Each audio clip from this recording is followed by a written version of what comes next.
there, fellow patriots. Welcome back to another episode, and we are wrapping up our Resurrection Weekend message, right? This is the third video, and today is actually Resurrection Sunday. I hope that everybody, made it to church, was able to hear the gospel, right? The good news. It's a message that needs to be, repeated because not everybody knows it. Not everybody knows the meaning of it and how significant it is to one's life, right? So as we've mentioned before, and as we've been doing for the past 2 days, we've been drawing the parallels between Jesus Christ and God showing us Jesus Christ in the Old Testament, right? He was foreshadowing, he was telling us what was going to happen so that when it did finally happen, we would know, we would be able to see the signs, we would be able to make the spiritual connections, if you will. And today we're wrapping that up. So in the first video, we covered, Passover and the crucifixion, right? And how the angel of death would pass over the children of Israel who covered the lamb's blood over their doorway, right? And likewise with Jesus's crucifixion, he is the lamb, and anybody who believes in his blood that was shed, the angel of eternal death would pass over them. So we made that connection. We also connected how Abraham was about to sacrifice Isaac, his son. Likewise, Jesus was sacrificed, God's son, right? John 3:16, behold, for God so loved the world that he gave his only begotten son, that whoever would believe in him would not perish, but have everlasting life. That same region where Isaac was going to be sacrificed is the same region where Jesus was crucified. So again, we've got these connections that are undeniable, right? Then yesterday we went over how Noah's Ark, right? How man had become so sinful that God poured his judgment and he flooded the earth. And the only thing that saved humanity was the ark. Likewise, in the book of Revelation, we see where our sins just get so bad that that God's judgment is poured out in different manners, right? It's no longer flooding. It's a whole bunch of other things, right? It's a series of other events that happen where God is casting down his judgment. But likewise, there's only one thing that's going to save humanity, and that is Jesus Christ. Jesus Christ is that ark, right? So again, we've got those connections that are pretty much undeniable.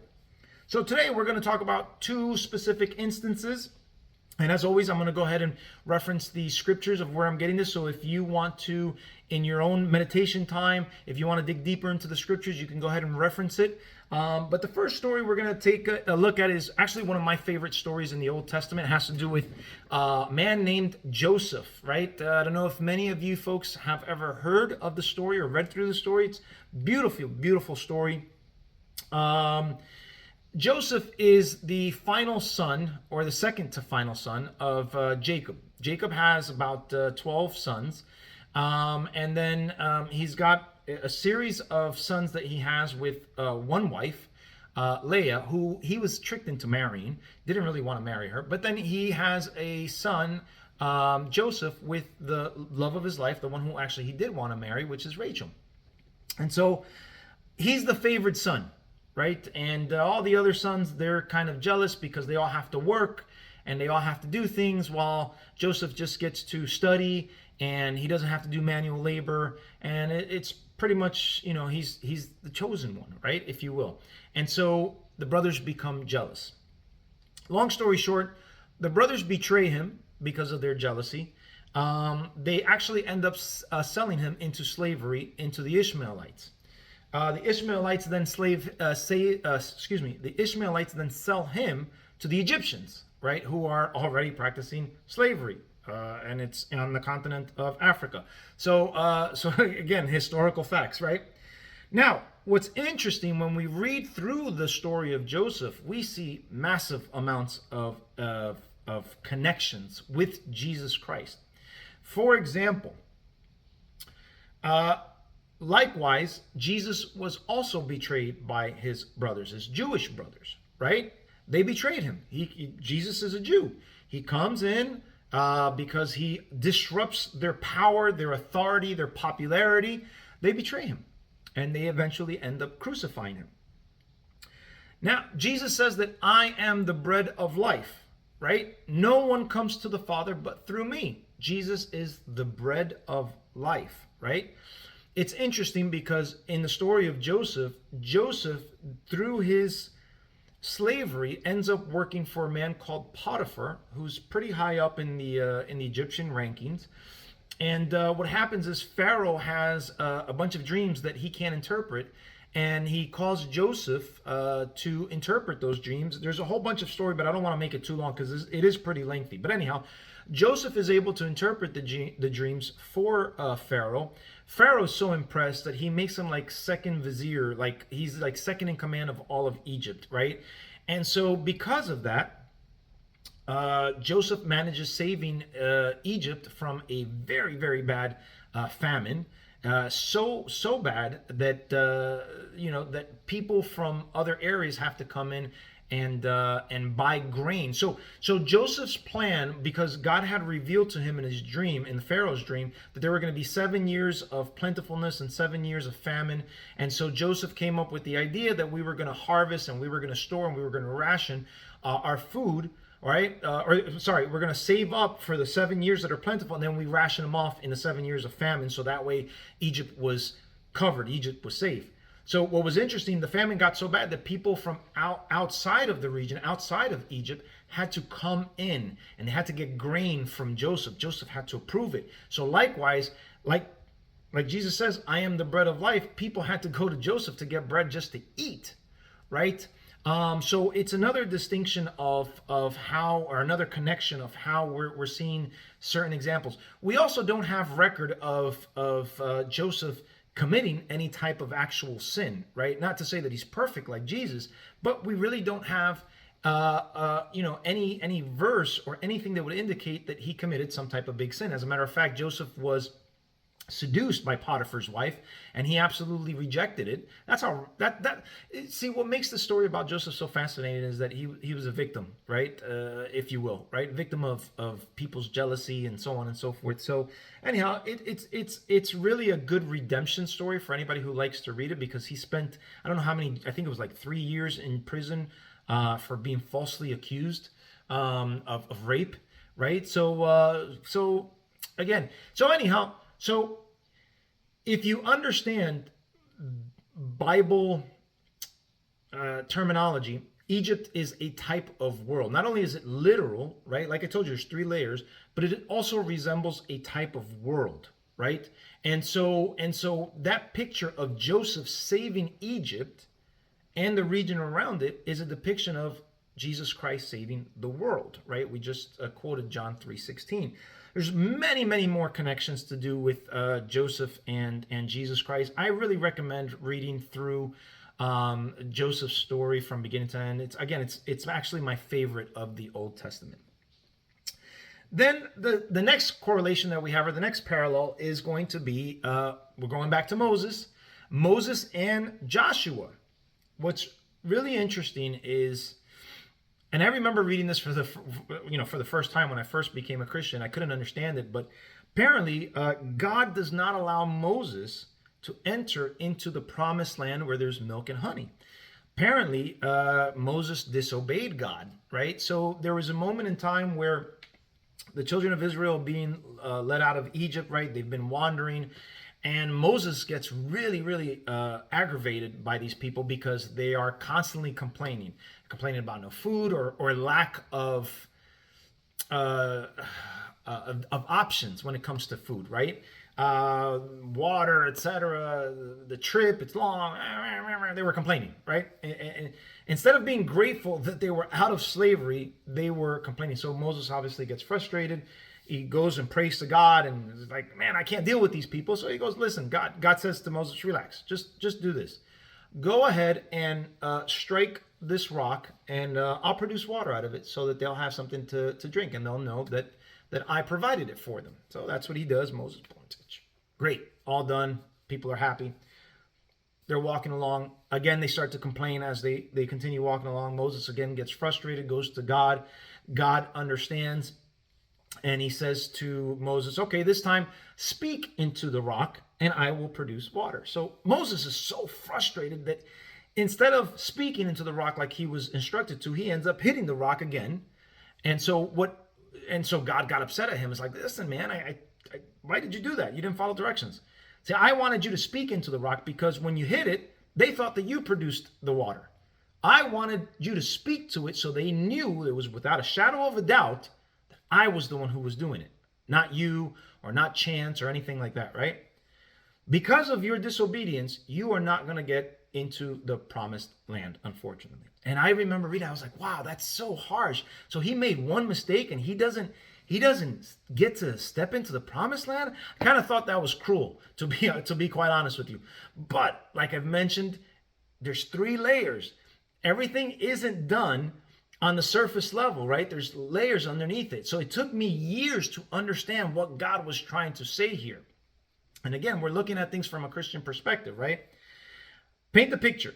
For those of you who are familiar with the story, you guys know who actually leads the children of Israel into the promised land, right? So Moses takes them to the point, but they don't actually cross if I'm not mistaken, the Jordan River. I could be wrong on that, but whatever river's there, Joshua is the one who actually leads them into the promised land. Joshua, remember, Joshua is Hebrew, and Jesus, the name Jesus, is Greek. If you translate Jesus into Hebrew, it's Yeshua, which is Joshua, which is also Yeshua, right? I want you guys to make that connection, right? And so what happens is, if you look at it from a prophetic aspect, it's Moses represents the law. Moses gave us the law, right? So that's what he represents. The law does not get you into the promised land. Yeshua gets you into the promised land. In other words, it's not the law that gets you into heaven. It's Jesus that gets you into heaven. I hope you guys can see that. Why is that so significant? Well, today is Resurrection Sunday, right? And just like Jesus said, he said the temple would be destroyed, and after 3 days it would be rebuilt. What temple was he talking about? He wasn't talking about the actual physical temple. He was talking about his body, and he actually goes on to explain that it's his body. He knew he was going to be crucified. He knew he was going to go through those things, and he was resurrected. Why is that significant? Because this is the pinnacle of our faith, right? Without the resurrection, Jesus was just either a prophet, a crazy man. He definitely wasn't anything special. He might have been a good person, might have been a good teacher, but he wasn't anything special. How many people before him and after him have claimed to be a Messiah, right? But we have proof that he was actually raised up, right? We have it. As a matter of fact, it's in 1 Corinthians. You can read it in the book of Acts, but also in 1 Corinthians 15:3, right? Paul kind of is expressing this to the Corinthians. He's saying, listen, without the resurrection, your faith is misplaced, right? Without the resurrection, we don't have anything. We're just a bunch of crazy people in essence, right? And if you look, actually, it starts from 15 and it goes kind of down throughout. And again, I'll reference this, but he's basically saying what I'm saying here. Without the resurrection, we have nothing. We are nothing. We're just like every other religion or cult or whatever else you want to describe it as.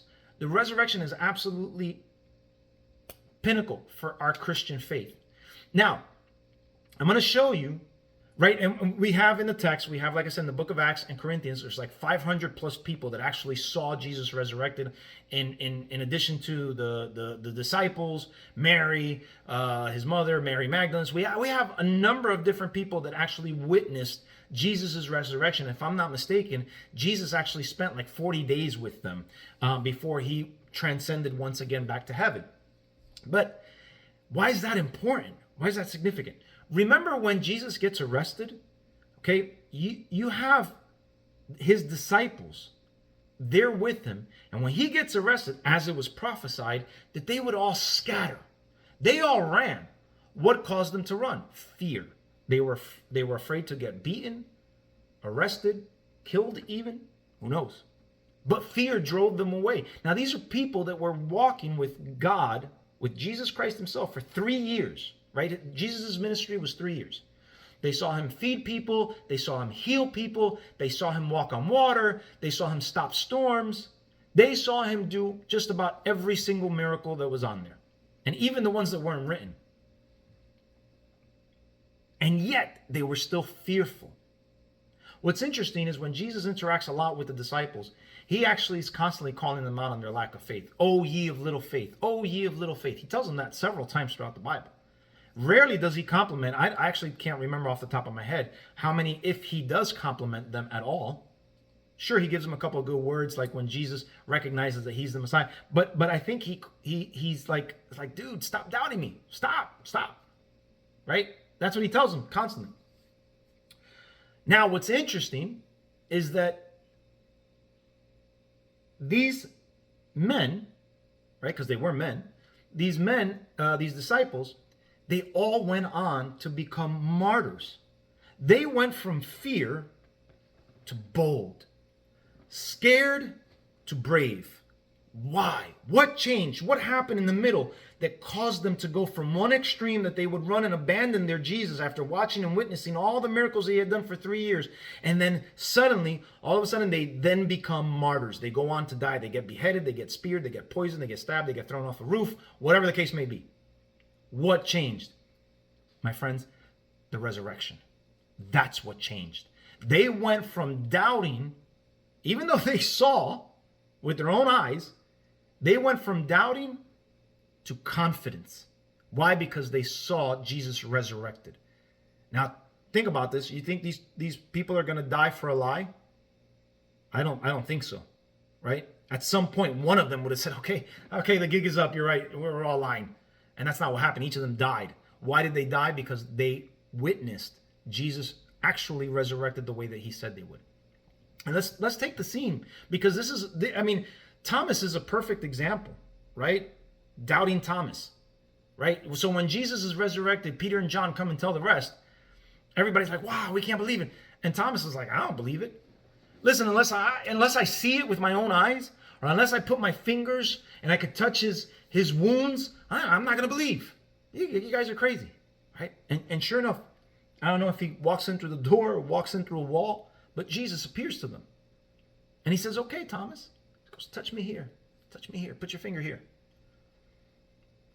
And Thomas, and I love it because Thomas's words, what he says is, if there's any doubt of whether Jesus is God or not, Thomas actually pretty much says it. He goes, my Lord, my God. He acknowledges Jesus Christ as God, as his God, right? He acknowledges it because he can't doubt it anymore, right? And so why? And it's not a phrase like the phrase that we use today, like "oh my God," right? I'm saying that as an example. I have to say it. Forgive me for saying it. I don't say that phrase because that's taking God's name in vain. But I'm saying it as an example. That phrase was not there back then because God's name was holy. It was so holy that the scribes had to perform a ceremony whenever they would write down God's name in the Bible. Right? They had to do a cleansing ceremony just to write his name. So for people to just say it as a phrase did not exist. This is Thomas actually acknowledging Jesus as God. And from that moment forward, not only does he stop doubting, but all the disciples stop doubting. And they go on, like I said, to become martyrs of the faith. That's why today is so important. And then Jesus' response is brilliant. He goes, Thomas, blessed are you who have seen me and you believe. Even more blessed are those who haven't seen me, and yet they still believe. That's beautiful. Why? Because that applies to us today. We don't see him, and we believe in him. And we're going to have a blessing. We're blessed for that, right?